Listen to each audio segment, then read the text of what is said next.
Hi everyone, it's Place to Keep P here. It's only about 4 o'clock in the morning here in Australia. I just rolled out of bed. But you know what?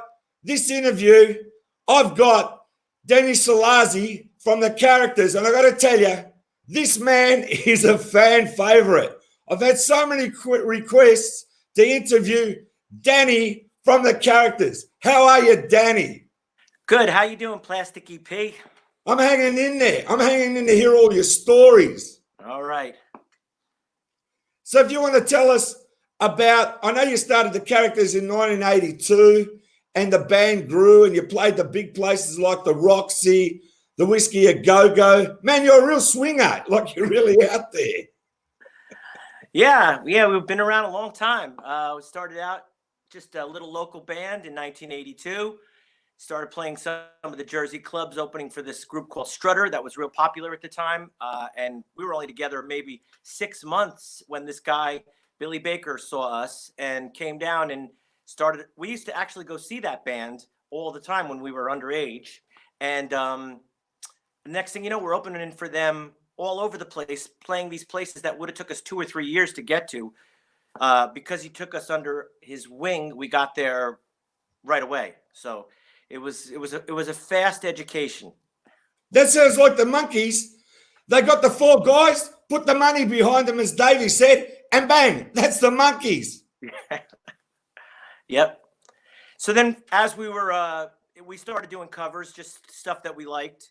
We actually did everything the wrong way. We only played songs that we liked that were kind of obscure. Like we would play songs from the Beatles live at the Star Club, which like maybe 3,000 people had that record total because it was like a German import and it wasn't really supposed to be out and this and that. And we would open up with a song called "Sit Right Down and Cry Over You," which was an Elvis song that they covered in Germany. And so we decided we would do it, and people had no idea what we were doing. So we were doing a lot of really weird, obscure songs, but it was just our attitude, and we threw in other stuff that people knew as well.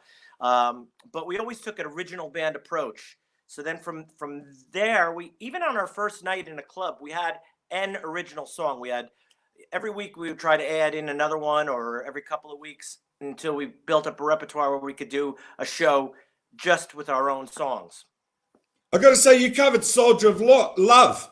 Yeah, see, that's another one. In other words, back in 1982, when we covered "Soldier of Love," it was on a BBC bootleg that nobody had that except people that you would go to record shows and buy bootleg records and stuff like that. And we learned it off the Beatles version. And now like 30 years later, whatever it is, all that stuff is released. But at the time, it was unreleased stuff that you had to actually kind of do your homework to find. That was our first recording, "Soldier of Love." How old were you when you started the band, Danny? I was 2 weeks into being 19 years old. If we would have started 3 weeks earlier, I would have been 18. Perfect age, though. Yeah. I got to say, you stand out as the girl's favourite in the band. All right, I got to say that. Okay.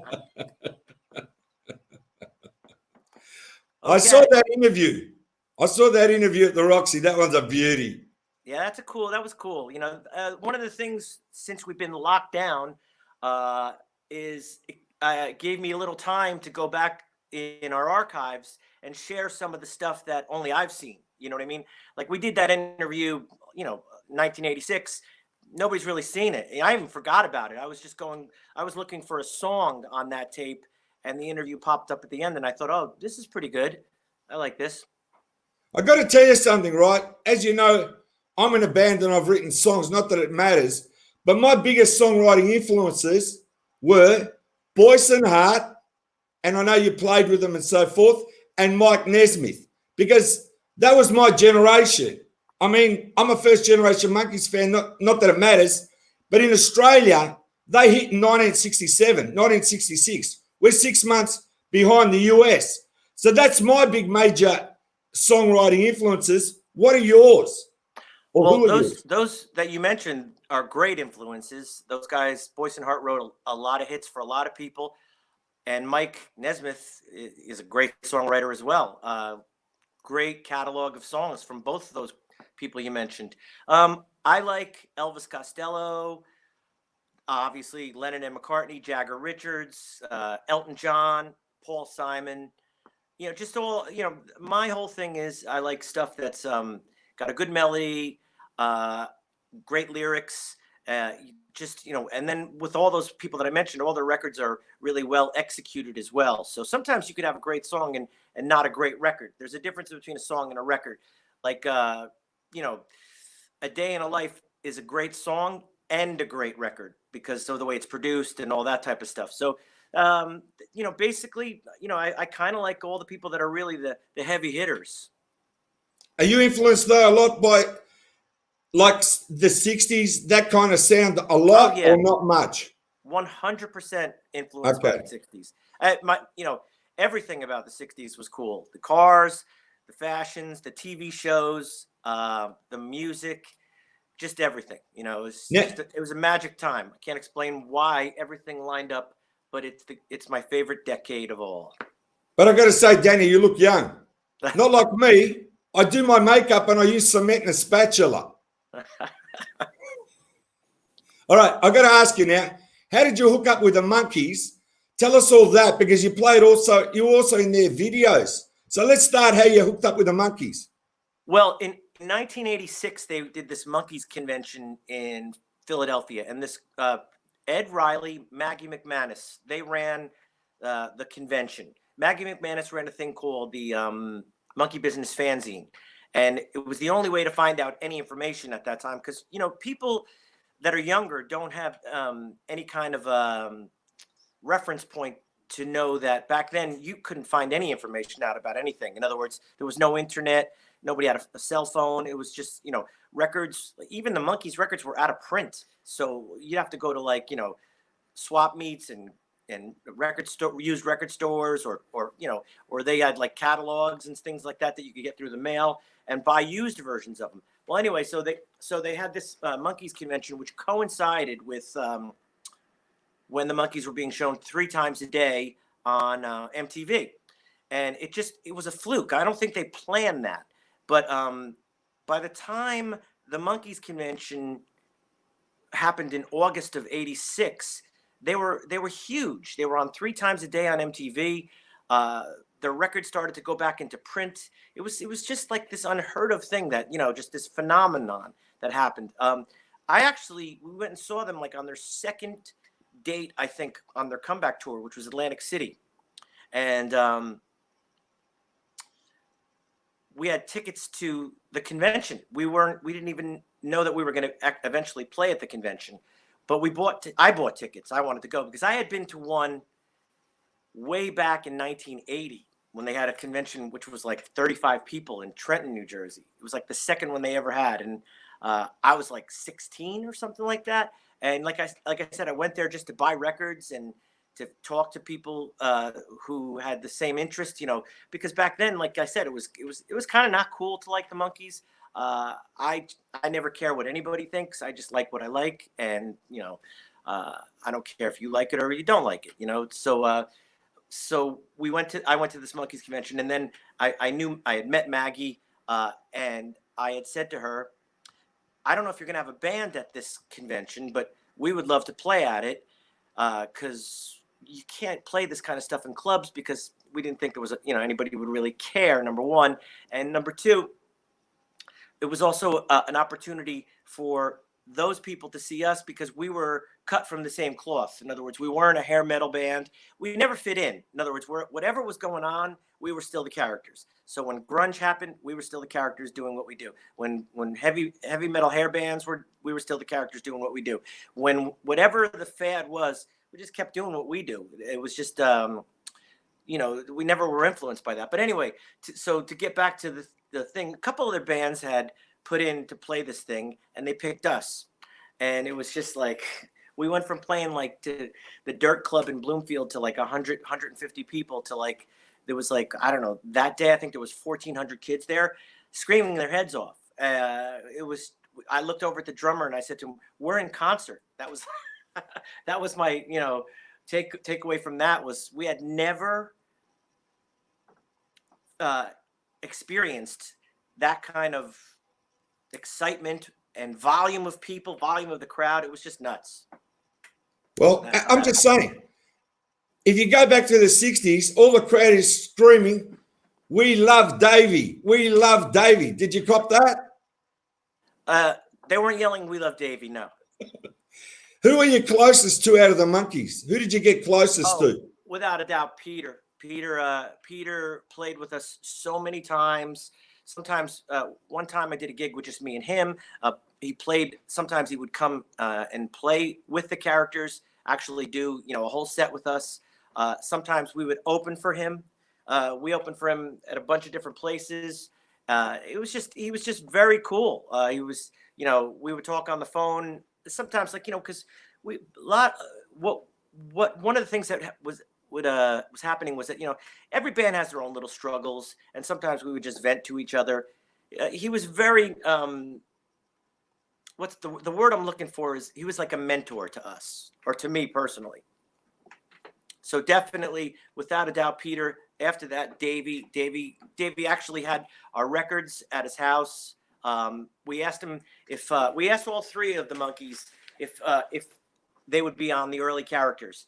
There was some live performances that they did, and we asked if we could put them on the thing, and they all said yes. Davey's one big request was just send it to me, so we sent it to him in Beavertown, and then I had subsequently heard that they were in his record collection and he liked them. So so Peter first, Davey second, Mickey third. We never met Mike. I got to ask you, you were in some of their videos too. Well, we're in Heart and Soul, and that's because of our buddy, the greatest DJ ever, Rodney Bingenheimer. We were at Denny's one day with Rodney having lunch. I used to go see Rodney. We lived in Burbank, California for a year, and I used to go see Rodney all the time. Sometimes all four of us would go, but I used to go all the time, and I would go and have lunch with him or dinner because he would I would always hook up with him and just sit and talk about all this stuff. And he mentioned the video shoot, and he said you guys should go, and we went down and we got in the video. So that was really all thanks to Rodney Bingenheimer, who was the only guy that played us in LA. I mean, he played our song Mary Ann. He played a bunch of our other songs. We owe a debt of gratitude to Rodney Bingenheimer. We could never repay him. He is number one. Tell me about Boyce and Hart. You played with him too, yeah? Yeah. The first, as soon as we did the New Jersey Monkees convention in August of '86, 3 weeks later, a month later, we went out to LA and we played that one too. Somebody had seen us at the one in Philadelphia and recommended us for the one in LA. We got on that one. They got the tape of Mary Ann to Rodney Bingenheimer, who used that song as kind of an advertisement for the Monkees convention that was coming up, saying these are the characters they're going to be playing here in a couple weeks. There was another band that was from Jersey called Dramarama, very successful band, and Rodney put us on opening up for Dramarama at the Roxy 3 or 4 days before the Monkees convention.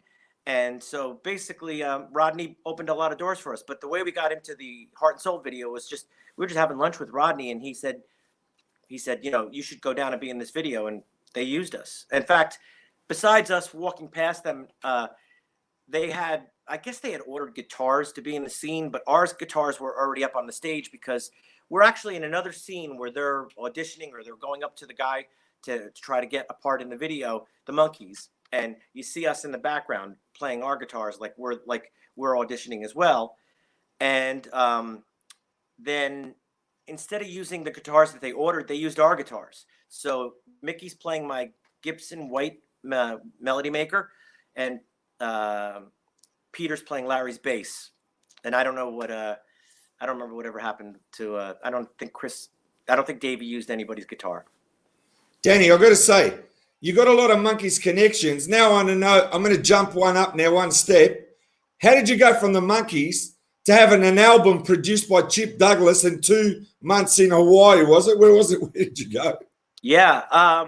Well, because we had been part of this Monkees scene at this point, somebody suggested we contact Chip Douglas because we needed to make a record at that point. We had a backlog of songs. And we didn't have a record deal, but we wanted to make a record. So I contacted Chip Douglas, and I sent him a tape with some songs on it. He liked it. He said, I got a 5-year-old kid. His son's Tyler. I can't really leave here, but if you guys could come to me, we could do it here. And so we all got on a plane. We packed up all our equipment in this big metal box, which was the dumbest thing we could have done because we could have just rented equipment there. But we were just like, it's got to be our sound, which I don't know if that made a lot of sense. But anyway, yeah, it was called an LD3 container. We put like everything, the kitchen sink in there, flew it out to Hawaii. We lived in this house that had no furniture or television or telephone or anything. We were sleeping on sleeping bags for 2 months on the hardwood floor. It was something else. I've got to tell you, I'm glad you're laughing, right? There's a lot of Batman fans out there, and you know what question I'm leading to. You had Julie Newmar. So let's talk about that. She would appear at these Monkees conventions as well. And so what we would do is we would play the Batman theme, and she'd come up and dance around us and stuff like that, and then do her interview. So we met her a couple times. She appeared at a couple of them, and she was just the nicest person, just unbelievable. It was just so cool to be able to do these things and meet these people that you watched on television, and now they're on stage with you. You know what I mean? I'm going to ask you something now. You got something next to you there. You want to show me something? Oh, no. This little monkey guy is always in our video, and this guy has every Beatle record. That's pretty much it. And another thing, too, is I know you're from Australia, so, you call that a knife? That's a knife. That's a knife. So you've been watching that's my little Crocodile Dundee. Yeah, that's my Crocodile Dundee skit. Thank you. You'd love it down here in Australia. Have you ever been here?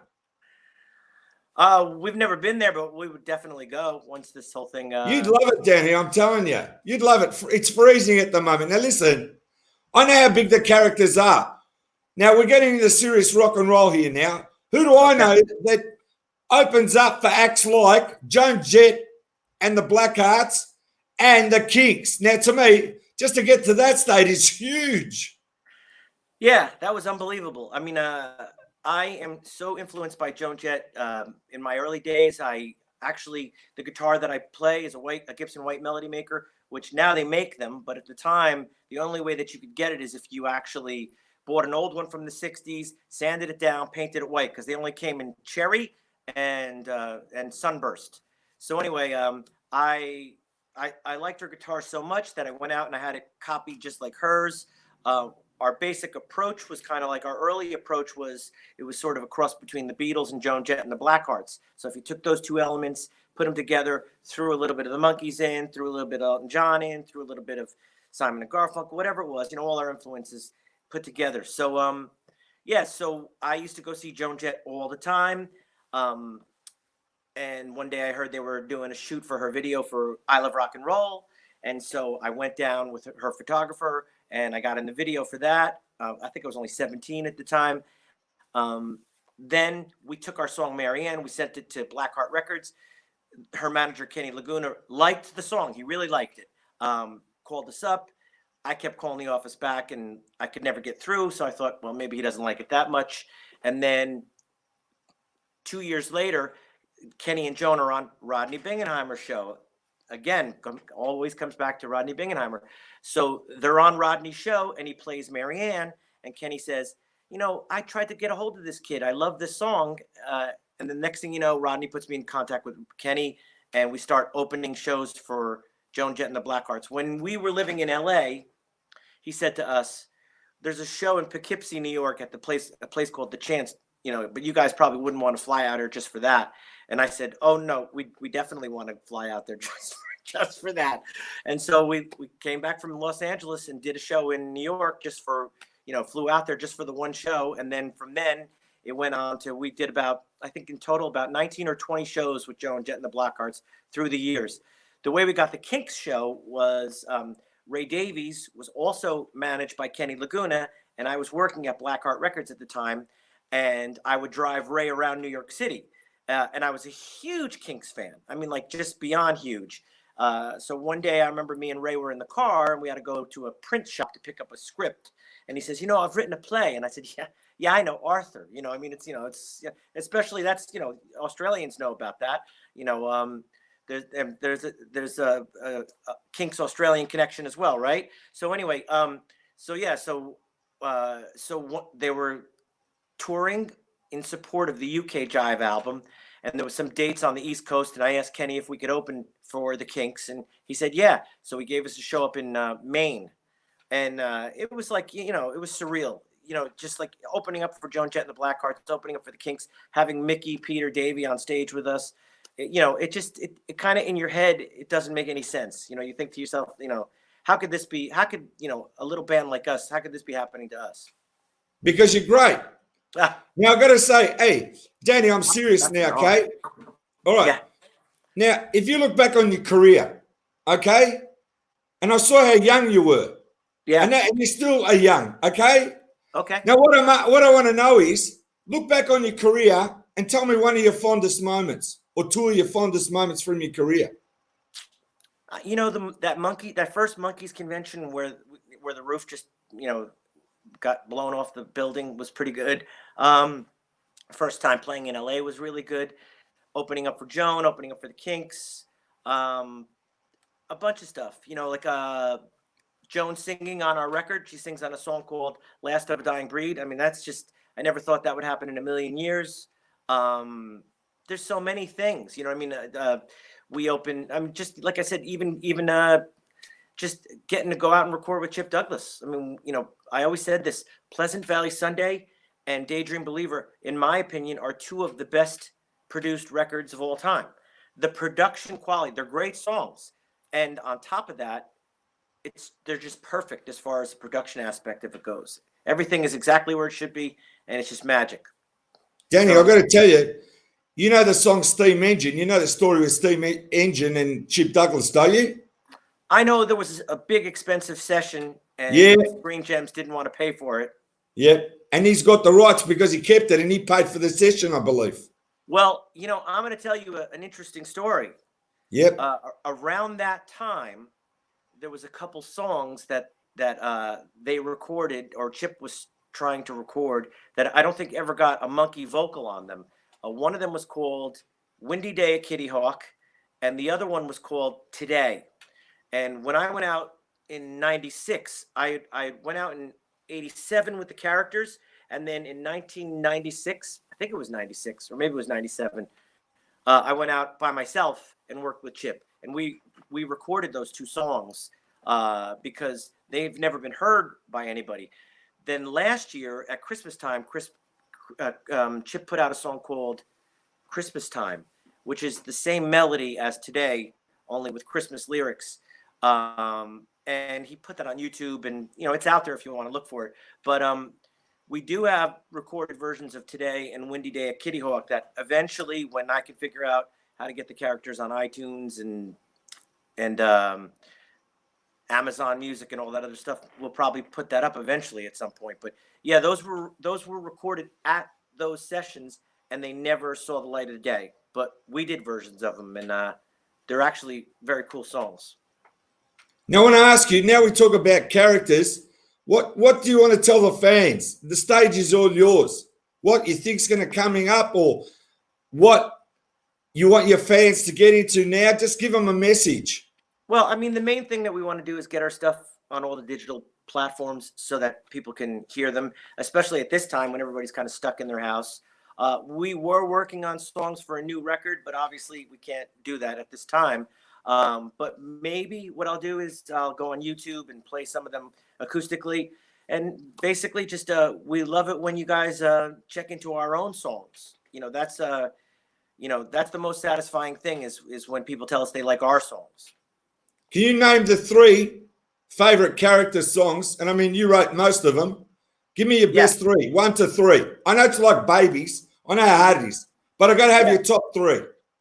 Well, Marianne's a big one only because, we thought that was going to be our big hit. Like I would have even been happy being a one-hit wonder if that was like, you guys are the guys that did Marianne. Yeah, whatever happened to you guys? I'll be fine with that. Marianne, I like Last of a Dying Breed, Steal a Glance, I Have Not Yet Begun to Fight. There's a bunch of them. Oh, Until We Meet Again. That's one I really like.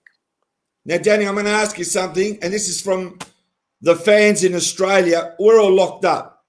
Now, if you be kind enough, you too.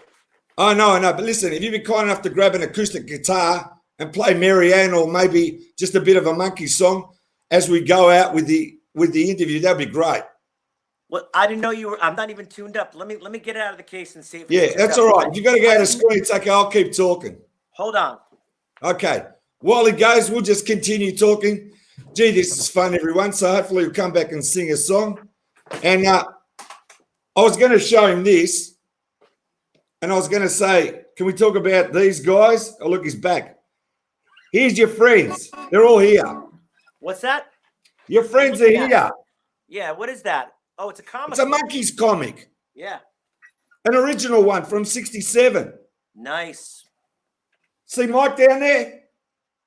Oh, yeah, I see him, though. All 4 of them on the cover, right? Yeah, that's right. All right, I'll just do the intro to Marianne, and then we'll go, okay? Yep.